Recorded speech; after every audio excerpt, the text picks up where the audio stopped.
over the weekend, Donald Trump did once again what he is genius at. He has gotten his opponents to take the losing side of an argument. Tonight, he has found a way to get Democrats to defend Venezuelan drug runners. Do you have any concerns about how those boat strikes have been carried out at all?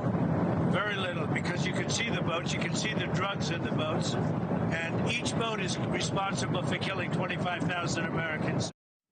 This hour, Bill O'Reilly on why the Democrats playing hall monitors over drug boat strikes will backfire. You see Bill on deck. Congresswoman Maria Salazar on the Miami Mafia, a group dying to see Nicolas Maduro overthrown. Later, Michelle Tafoya on the hypocrisy of taxpayers bankrolling college coaches. But first, our Why It Matters segment tonight. If you watch TV this morning, much of the media and Democrats could not contain their glee that a double tap strike on a boat that was running drugs might be the end of Pete Hegseth's time as Secretary of War. The Washington Post reports Hegseth ordered the Navy to, quote, kill them all, speaking of the alleged drug smugglers aboard a boat leaving Venezuela. The Navy admiral in charge of the strike then allegedly ordered a second missile strike on survivors of the first strike. I don't think there's any question that that's a war crime. Well, Wolf, in a word, they were illegal. It's the kiss of death. It is. Look, we know who the fall guy is going to be. It's a dangerous time legally for Pete Hegseth. It gets more dangerous if he is spending this time furiously going around trying to cover it up.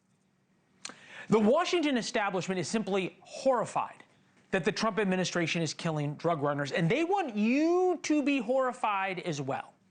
And they're happy. You can see that in their pensive smiles. Because to them, this will be the issue that finally ends the Trump presidency, or at least defangs Trump.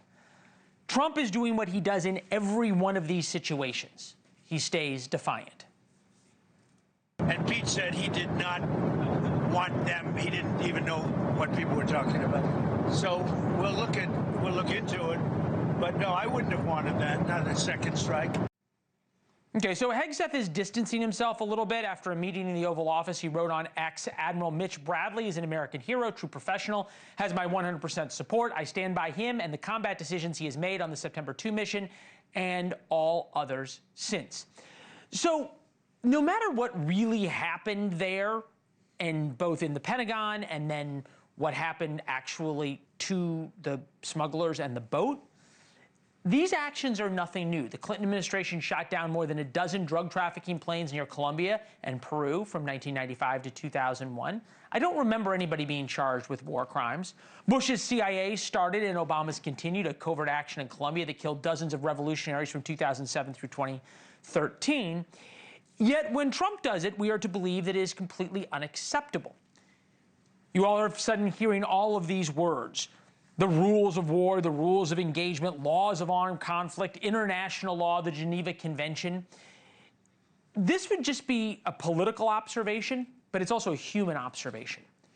Nobody liked the hall monitor in high school, or the RA, the person in college who told you couldn't drink after 10 p.m. in the dorms. Nobody likes those people.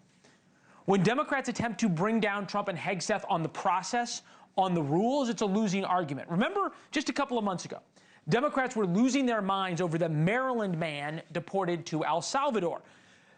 Kilmar Abrego Garcia turned into a household name and a household hero. And yes, minor problem for Democrats, he had ties to MS-13, strong ties.